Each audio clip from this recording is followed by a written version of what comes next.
Hi friends, welcome to Tasty Tips. இப்போ நம்ம பார்க்க போறது பீஸா சாஸ். அதுக்கு தேவையான பொருட்கள்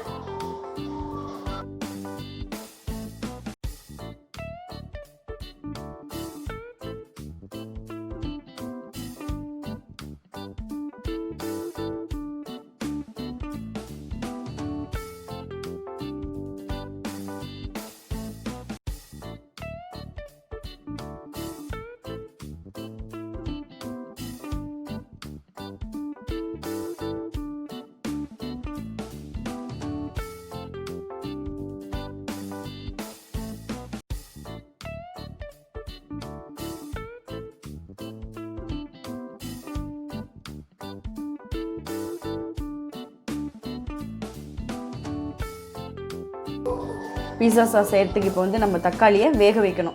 அதுக்கு நல்லா பழுத்த தக்காளியாக எடுத்துக்கணும். ஆப்பிள் தக்காளியாக இருந்தாலும் ஓகே, நாட்டு தக்காளியாக இருந்தாலும் ஓகே. ஆப்பிள் தக்காளியாக இருந்துச்சுன்னா விதை உங்களுக்கு ரொம்ப இருக்காது, அதனால தான் அதை யூஸ் பண்ணிக்கலாம். இப்படி எடுத்து அப்புறம் பார்த்திங்கன்னா ஒரு ப்ளஸ் பார்த்து கையை இது பண்ணிக்காதீங்க, ஷார்ப்பாக இருக்கும். அவ்வளோதான், இதை ஒன்று பண்ணுறோம். ஏன்னா பீல் பண்ணுறதுக்கு ஈஸியாக இருக்கும், அதுக்காக.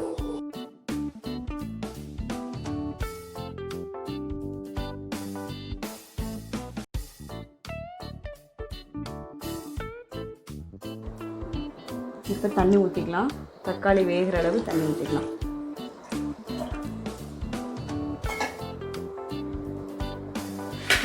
இப்போ தண்ணி நல்லா லைட்டாக பாயில் ஆகிடுச்சு. இப்போ என்ன பண்ணணும், இந்த ப்ளஸ் பண்ணி போடுறதுக்கு இல்லையா டொமேட்டோ, அதை வந்து உள்ளே போட்டுடலாம்.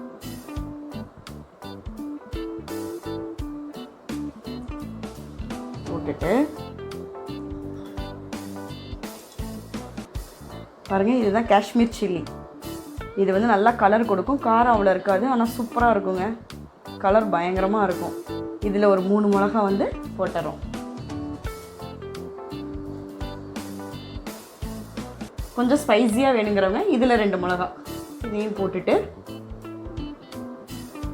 பெரிய வெங்காயம்னா வந்து பாதி போதும், மீடியம் சைஸ் வெங்காயம்னா 1 எடுத்துக்கலாம். இதையும் பாயில் பண்ண போட்டுடலாம். ஒரு 10 மினிட்ஸ் நல்லா பாயில் ஆகட்டும். க்ளோஸ் பண்ணிடலாம் லிட்டை வச்சு. பாருங்கள், இப்போ பாயில் பண்ணியாச்சு. 10 மினிட்ஸ்லேயே நல்லா பாயில் ஆகிடுச்சு. உங்களுக்கே பார்த்தா தெரியும். பார்த்தீங்களா, இந்த தக்காளியில் உள்ள ஸ்கின்லாம் வந்துச்சு. பார்த்திங்களா, இவ்வளோ தான். நம்ம இப்போ என்ன பண்ண போகிறோம்னா, இந்த ஸ்கின்னெல்லாம் எடுத்துகிட்டு கிரைண்ட் பண்ண போகிறோம் மிக்ஸியில், நல்லா பேஸ்ட் மாதிரி. நல்லா ஸ்பைஸியாக வேணுங்கிறவங்க வந்து என்ன பண்ணலான்னா, இந்த விதையெல்லாம் எடுக்க வேண்டாம், மிளகாவில் உள்ள விதையெல்லாம் அப்படியே போட்டுக்கலாம். இல்லை கொஞ்சம் கம்மியாக வேணும்னா இதை கட் பண்ணி இதில் உள்ள விதையெல்லாம் எடுத்துகிட்டு அப்புறம் அரைக்கலாம். நான் வந்து இதை அப்படியே தாங்க அரைக்க போகிறேன், எனக்கு ஸ்பைஸ் பிடிக்கும். ஃபஸ்ட்டு இப்போ பாருங்கள், வேக வச்சு எல்லாம் எடுத்து வச்சுருக்கிறேன். ஸ்கின்னெல்லாம் எடுத்துட்டேன். இப்போ நம்ம ஃபஸ்ட்டு என்ன பண்ணோம், அரைக்கிறதுல ஒரு ஹிண்ட் என்னென்னா, ஃபஸ்ட்டு எடுத்தோடனே மிளகாவையும் வெங்காயமும் போட்டு நல்லா கிரைண்ட் பண்ணிக்கணும். அதுக்கப்புறம் தாங்க நீங்கள் வந்து தக்காளி எல்லாம் போடணும். இப்போ நான் வந்து பூண்டு குட்டி குட்டியாக நறுக்கி நம்ம பேஸ்ட் பண்ணிவிட்டு போட்டுக்கலாம். இதுலேயும் போட்டாலும் நல்லாயிருக்கும் ஃப்ளேவர். ஒரு 2-3 பூண்டு மட்டும் போட்டுக்கிறேன். 3 பூண்டு போட்டிருக்கேங்க. இதுக்கு தேவையான அளவு உப்பு போட்டு தக்காளியும் போட்டு அரைக்க வேண்டியதாங்க.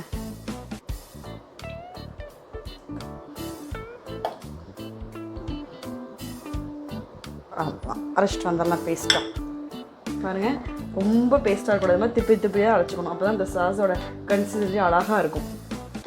பாருங்கள், இந்த மாதிரி அரைச்சிக்கணும். இப்போ நம்ம பீஸா சாஸ் செஞ்சிடலாம். அதுக்கு ஸ்டவ் ஆன் பண்ணிக்கலாம்.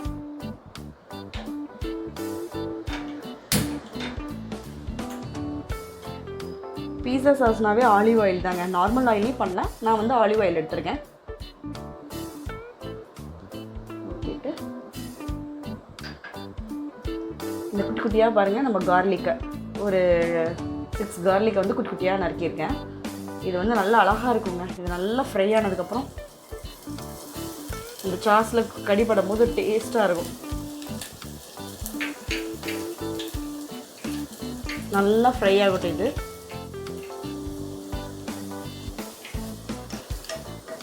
பாருங்கள், நல்லா கோல்டன் ப்ரௌன் ஆகிடுச்சு. இந்த ஸ்டேஜில் தான் வந்து நம்ம பேஸ்ட் பண்ணதை இதில் ஆட் பண்ணிடலாம்.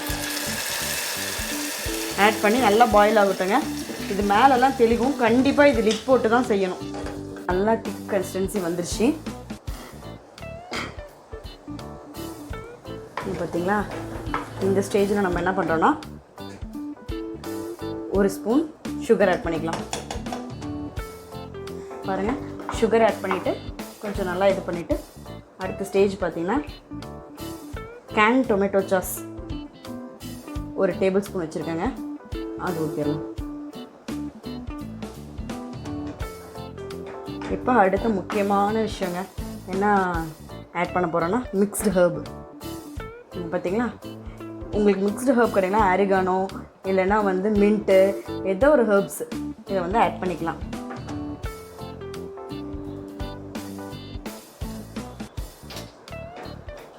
அவ்வளோதாங்க, பீஸா சாஸ், ஹோம்மேட் பீஸா சாஸ் ரெடி ஆகிட்டாங்க. உங்களுக்கு இன்னொரு ஹிண்ட் சொல்கிறேன், இதை டேஸ்ட் பண்ணி பாருங்கள். புளிப்பு உங்களுக்கு கரெக்டாக இருந்துச்சுன்னா ஓகே, அப்படி புளிப்பு இல்லை அப்படின்னா நீங்கள் வினிகர் கூட ஒரு 2 டேபிள் ஸ்பூன் ஊற்றிக்கலாம், அதுவும் நல்லாயிருக்கும். பாருங்கள், ஹோம்மேட் பீஸா சாஸ் ரெடி ஆகிடுச்சு. இவ்வளோதாங்க, எவ்வளோ வேணாலும் நம்ம அழகாக போட்டுக்கலாம். கண்டிப்பாக அதை நீங்கள் வீட்டில் செஞ்சு பார்த்து பீஸாவும் செஞ்சு பாருங்கள். உங்களுக்கு பிடிச்சிருந்துச்சுன்னா லைக் பண்ணுங்கள், ஷேர் பண்ணுங்கள், கமெண்ட்ஸ் பண்ணுங்கள், சப்ஸ்கிரைப் பண்ணுங்கள், மறக்காமல் பெல் பட்டனை ப்ரெஸ் பண்ணுங்கள்.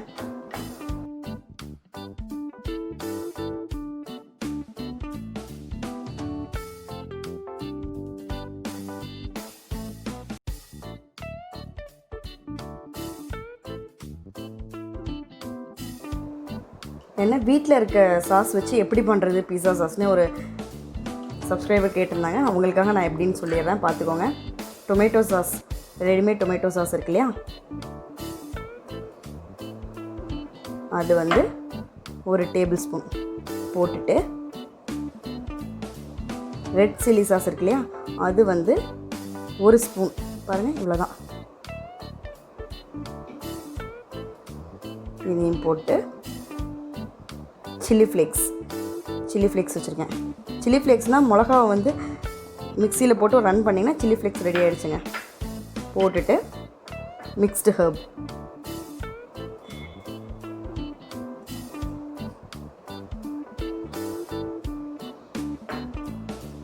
அவ்வளோதாங்க. 1 மினிட்டில்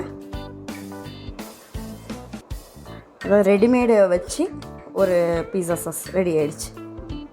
நீங்கள் அந்த மிக்ஸ்டு ஹர்ப் இல்லைனாலும் கொத்தமல்லி இருக்கு இல்லையா, அதை நல்லா குட்டி குட்டியாக கட் பண்ணி போட்டு சேர்த்துக்கலாம். அவ்வளோதாங்க, ரெடி ஆகிடுச்சு.